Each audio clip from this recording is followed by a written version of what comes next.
दुकान नहीं लगा सकते? कहाँ ऐलान हुआ है, किसने किया है, कौन सा ऑर्डर है, दिखाइए कौन सा ऑर्डर है? आप बात कर रहे हैं ऑर्डर दिखाइए ना, आपके बड़ा इतना बड़ा ऑर्डर दिखाइए ना। ऑर्डर अगर होता ऑर्डर तो संविधान के दायरे में नहीं आ जाता।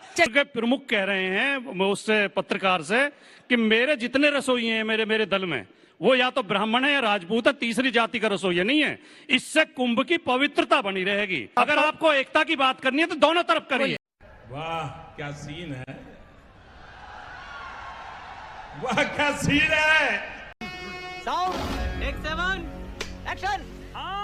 जो मंडलायुक्त है विजय पंत, वो ये बता रहे हैं कि पहली बार एआईए से लैस कैमरे लगाए गए हैं, वो कैमरे कैद कर रहे हैं। वो कह रहे बीजेपी दफ्तर से थोड़ा ना नंबर्स रिलीज हो रहे हैं। देखिए, जैसा आपने शुरू में कहा, सवाल ना तो सनातन पर है ना सवाल कुंभ पर है। सवाल भारतीय जनता पार्टी की अव्यवस्था पर और भारतीय जनता पार्टी के झूठ पर है। कुंभ का आयोजन तो लंबे समय से होता आ रहा। अभी आप ही आंकड़े दिखा रहे थे, 2001 में भारतीय जनता पार्टी की सरकार थी उत्तर प्रदेश में, और तब कुंभ का आयोजन हुआ तो 7 करोड़ लोग आए। 2012 में समाजवादी पार्टी की सरकार थी 2013 में, तब उसमें 12 करोड़ लोग आए। इस बार और ज्यादा लोग आ रहे हैं। हम ये नहीं कह रहे कि कुंभ के प्रति सबकी आस्था है और जिन लोगों की आस्था सब जाते हैं, यह आयोजन सबका है, लेकिन सरकार की जिम्मेदारी होती है व्यवस्था करने की। अभी आपने एक महंत जी के बयान का जिक्र किया। दिगंबर अखाड़े के महामंडलेश्वर हैं गोविंद दास जी, वे धरने पर क्यों बैठे हैं कुंभ में? क्या ये पता है अंजना जी? वो कह रहे हैं कि कोई व्यवस्था नहीं है। पिछली बार इतनी शानदार व्यवस्था थी जब समाजवादी पार्टी की सरकार थी, इस बार कोई व्यवस्था ही नहीं है। सरकार रुको जरा, सब्र करो, केवल प्रचार कर रही है। और जो ठेके दिए गए उन ठेकों में ज्यादातर मतलब पैसा खर्च नहीं किया गया है। पानी नहीं है, बिजली नहीं है, सफाई नहीं है। जो वहां पर श्रद्धालु आ रहे हैं उनके लिए वो खुली छत के नीचे इस सर्दी में जो है रात गुजार रहे हैं। सही पकड़े हैं। अखिलेश जी तो नंबर्स फर्जी बता रहे हैं। किस 2013 में जब अखिलेश यादव जी मुख्यमंत्री थे, हाँ। तो उन्होंने जरूरत महसूस करते हुए कि बहुत लोग आते हैं और अगला आयोजन फिर होना है, हाँ। उन्होंने एक योजना बनाई थी कि रेलवे प्रयागराज रेलवे स्टेशन से लेकर झूसी तक मेट्रो चला दी जाए ताकि कुंभ में भी लोगों को पहुंचने में आसानी हो। उसका डिजाइन भी तैयार कर दिया था। योगी आदित्यनाथ जी 8 साल में उस मेट्रो का कार्यक्रम शुरू नहीं कर पाए। यही नहीं, अभी और सुनिए, अगर मेट्रो चालू हो गई होती तो लोगों को आसानी होती। तो सवाल केवल व्यवस्थाओं को लेकर है, सवाल आस्था को लेकर नहीं है। नंबर्स के ऊपर सबको गर्व है। नंबर्स पे कैसे फर्जी कह रहे हैं? मतलब इतने लोग उन्होंने केवल एक जगह का जिक्र किया है कि जो गोरखपुर से ट्रेन आई है वो खाली आ रही है। वो कह रहे हैं मैं वीडियो भी दिखा दूंगा। गोरखपुर से ट्रेन खाली आ रही है, वो कह रहे हैं वीडियो दिखा रही है। छोटा सा जवाब फिर मैं जाऊंगी। इसका मतलब है गोरखपुर से और बड़ी संख्या में लोगों के आने की अपेक्षा कर रहे हैं ना, खाली ट्रेनें नहीं आई, यही उनकी इच्छा है। अरे वो मुख्यमंत्री साहब पर अटैक कर रहे हैं कि उन्हीं के गोरखपुर से लोग कम आ रहे हैं। नहीं, देखिए वहां पर कोई, देखिए मुख्यमंत्री आह्वान अलग से थोड़े करेंगे। हर भक्त का जो सनातन में जिसकी आस्था है, गंगा मैया में जिसकी आस्था है, संगम में स्नान में जिसकी आस्था है और कुंभ स्नान में जिसकी आस्था है, वो सब सनातनी पहुंचेंगे। उसे मुख्यमंत्री के निर्वाचन क्षेत्र को लेकर किसी प्रकार की बात करना, ये बचकाना ख्याल के अलावा कुछ नहीं है। अच्छा हमको सिखा रिया है। हर व्यक्ति जो कहता था कि धर्म क्या काम देगा, धर्म से क्या रोजगार मिलेगा, हर व्यक्ति वहां चाय पापड़ी का ठेला लगाना चाह रहा। क्यों भाई? बुरा भी बोलिएगा और काम भी कीजिएगा। ये किसके लिए कह रहे हैं आप? बहुत सारे लोग कहते थे जो समझना चाहे उचित अपने लिए समझ ले। नहीं, पर आप समझाइए ना, हमें तो समझ नहीं आया। मुझे तो बिल्कुल ही समझ नहीं आया। मैं एक्टिंग है। आप लोगों को समझ में आया क्या? उन व्यक्तियों के लिए कहना चाहता था जो राम मंदिर की जगह कहते थे कि यहाँ हॉस्पिटल बना दीजिए। कौन से व्यक्ति? एक व्यक्ति है क्या? तो कितने? 2-4 का नाम बताइए, हमें एकदम ही समझ नहीं आ रहा। विपक्ष की समूची सियासत कहती थी। अब आए हैं आप अखाड़े में? अब आए हैं आप अखाड़े में? पहले से ही अखाड़े में हूँ। अभी जो स्वामी जी ने बात कही, देखिए एकता के सबको समर्थन में होना चाहिए। तो कह रहे साधु संत गदगद हैं आयोजन से। नहीं, और स्वामी जी अभियान भी चला रहे हैं एकता का। हाँ। लेकिन स्वामी जी कुंभ में एक जो भंडारियों का दल आया, वो वीडियो सारे सोशल मीडिया पे हैं। उनके प्रमुख कह रहे हैं उससे पत्रकार से कि मेरे जितने रसोई हैं मेरे दल में, वो या तो ब्राह्मण है या राजपूत है, तीसरी जाति का रसोई नहीं है। इससे कुंभ की पवित्रता बनी रहेगी। जब ऐसी सोच लोग रखते हैं कि ब्राह्मण और राजपूत के अलावा अगर रसोई में कोई घुस जाएगा तो पवित्रता नष्ट हो जाएगी, तब दिक्कत आती है। भाटी जी, अगर आपको एकता की बात करनी है तो दोनों तरफ करिए, इन्हें भी समझाइए भाटी जी जो के- हर चीज में जातिवाद करते हैं। भाटी जी, सह सम्मान आपके पेशे खिदमत, ये कहने का सिर्फ आपने इस वीडियो का जिक्र किया तो बता रहा हूं, जिसके बयान की आप बात कर रहे हैं, खानसामा लोग जो आए थे, जो बनाने वाले आए थे, उन्होंने कहा हमसे कहकर बयान दिलवाया। खानसामा तो इनके यहाँ होते आप हैं, समझ रहे हमारे यहाँ तो रसोई और भंडारी होते हैं। मैं ये तो धोती खोल रहा है। भारी मिस्टेक हो गया सर, एकदम बुलंद। ये कह रहा हूं, बेसिक आप जिनकी पैरवी कर रहे हैं वो खानसामा लोग ही हैं।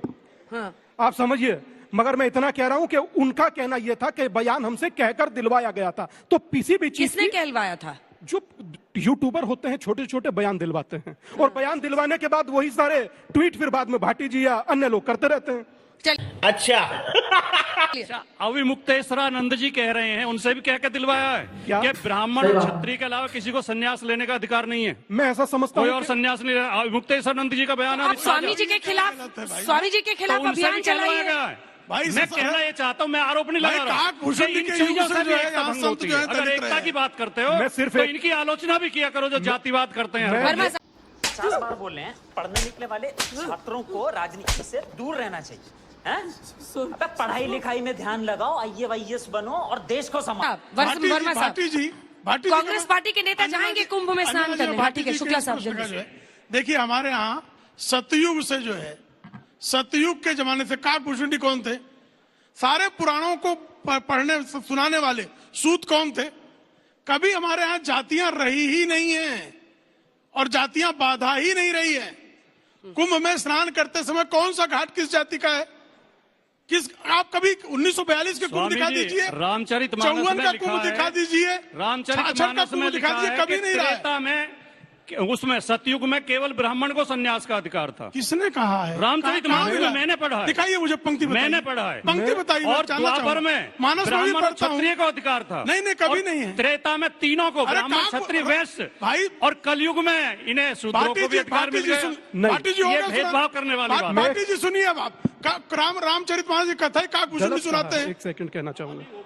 तो जो काकभूषण जी कथा सुना रहे हैं वो सन्यासी हो ही नहीं सकते थे। जल्दी से छोटा मैं सा एक छोटी सी बात कह रहा हूं, जो आपने कहा रामचरितमानस में मैंने कहीं नहीं पढ़ा, परंतु वहां इतना जरूर जानता हूं, श्रीमद् भगवद गीता अध्याय 4 श्लोक 13 पन्ना नंबर 176 स्पष्ट कहता है, चातुर्वर्णमया सृष्टम गुण कर्म विभाग्यशः, गुण और कर्म के आधार पर बांटा जाता है, जाति के आधार पर नहीं। तो मेरी आपसे प्रार्थना है, इस आस्था के कुंभ में जो दुनिया गोते लगा रही है, इस दुनिया के भाव को समझिए। यह धरती हिंदुस्तान की है और यहां बहुत सीधी सी एक कहावत है कि भारत की धरती का केंद्र बिंदु हिंदू। ऐसा तो है नहीं कि बीजेपी की सरकार ही है तो बस कुंभ महाकुंभ का आयोजन हो रहा है। आप इसको इतना बड़ा इवेंट और अपनी पीठ थपथपाने का मौका क्यों बना लेते हैं? इवेंट जैसे भाई साहब कुछ ज्यादा नहीं हो गया ये? मतलब कुछ और अगर एक प्रश्न पूछा कि गोरखपुर की ट्रेन आ रही है वहां पर खाली, तो सनातन के विरोधी कैसे हो गए अखिलेश यादव? अच्छा, कल कोई कह दे कि हज जो है, हज एकदम खाली हो गया, हज में कोई नहीं जा रहा है, तो इस्लाम के समर्थन में होगा कि विरुद्ध होगा? आप लोग बताइए, मैं इस्लाम के समर्थन में विरुद्ध में? कहाँ से कोई आ गया कहते सर कि हज इसमें? कोई जाता ही नहीं, आजकल हज कोई नहीं कर रहा है। कोई कहते कहाँ से हज आ में गया लोग सर पास इसमें? होने जाते हैं। अंजना कोई जी, कह सकता आप है ये कुंभ की बात कितना कर रहे बुरा हैं। लग जाएगा दोस्त। हिंदू अंजना आस्था की बात हो रही है, लीजिए अब हज ले आए बीच में। अच्छा, बात तो सही है। हज पर बात ही नहीं करनी चाहिए। सर वो पूरी दुनिया भाटी साहब, इनका आर्ग्यूमेंट है कि क्या हज के बारे में ऐसा वो बोल सकते हैं कि वहां से ट्रेन खाली चली गई, वहां से लोग नहीं पहुंच रहे हैं हज के लिए? उनका ये कहना है कि आप हिंदू धर्म और हिंदू आस्था से जुड़े हुए पर्वों पर ही ऐसा बयान क्यों देते हैं? स्पेसिफिक सवाल है। फर्क केवल ये है कि हज के नाम पर अरब के अमीर वोट नहीं मांगते। सही पकड़े हैं। भारतीय जनता पार्टी के नेता किसी ना वोट हमारे मांगते नहीं हैं। धार्मिक आयोजनों के नाम पर वोट मांगते वोट हैं, देने का इसलिए अधिकार विरोध नहीं होता है। है। दूसरी बात, आपने 4 मुल्कों का नाम लिया, ईरान, इराक, अफगानिस्तान, पाकिस्तान और बांग्लादेश को भी जोड़ लो। जो जो धार्मिक राष्ट्र बने हैं वो राष्ट्र बर्बाद हैं, और जो लोकतंत्र के रास्ते पे चल रहे हैं, जो संविधान के रास्ते पे चल रहे हैं, वो मुल्क तरक्की कर रहे हैं। तो क्या जवाब आप इस दीजिए देश इसका। को क्या बढ़िया था गुरु। बर्बादी की तरफ ले जाना चाहते हैं? स्वामी जी, स्वामी दीपांकर। एक बात बड़ी जिम्मेदारी से मैं भाटी जी का सम्मान करते हुए उत्तर दे रहा हूं कि धर्म को मानना क्या देश को बर्बाद करना है? बस मैं आगे बोल रहा हूं, अगर धर्म को मानना देश को बर्बाद करना नहीं है, तो मैं समझता हूं कि वर्तमान जो कुंभ है वो धर्म का एक मर्म है। जो दुनिया को जोड़ भी रहा है, दुनिया को एक भी कर रहा है और समाज को वैचारिक आदान प्रदान की नई दिशा भी दे रहा है। और रही बात जो हिंदू राष्ट्र की अभी अंसार भाई ने कही, इतना कहूंगा अंसार भाई से कि अंसार भाई, इस देश ने अपनी यात्राओं पर पत्थर भी यहीं देखे। इस देश में कोई यात्रा तब तक मुकम्मल नहीं हुई। सर मस्जिद के सामने नारे भी देखे हमने। Let me complete. सर मस्जिद के सामने नारे भी हमने देखे। मेरे सुनिए ना दादा, क्या बात कर, मगर उसके बावजूद भी मैं यात्रा की छोड़िए, ये भारत है भाई साहब, यहाँ शव यात्रा पर बिहार के अंदर पत्थर पड़ जाता है, समझ रहे हैं? शव यात्रा का मतलब, रुको जरा, सब इसी हिंदुस्तान में जनाजों पर भी पत्थर मारे गए हैं सर। अब कैसी बात करते हैं? ये अर्थ देखिए भाई साहब, एक पत्थर का अर्थ दूसरा पत्थर नहीं होता। स्वामी जी मगर इतना इस तरह की भाषा है, मतलब आप हिंदुओं के दिलों में मुसलमानों के लिए जो नफरत फैलाने का जो बीज बो रहे हैं ना आप लोग, वो आपने देख लिया अभी मुंबई में क्या हुआ है। मतलब आप, तुम्हें शर्म है? कुछ शर्म आया है? तुम्हें शर्म है? देख, इसका मतलब ये मानू कि थूक हम डाल रहे हैं रोटी में, जो डाला उसको सजा दो ना, पूरी कौम को क्यों लपेट रहे हो? मैं नहीं बताऊंगा।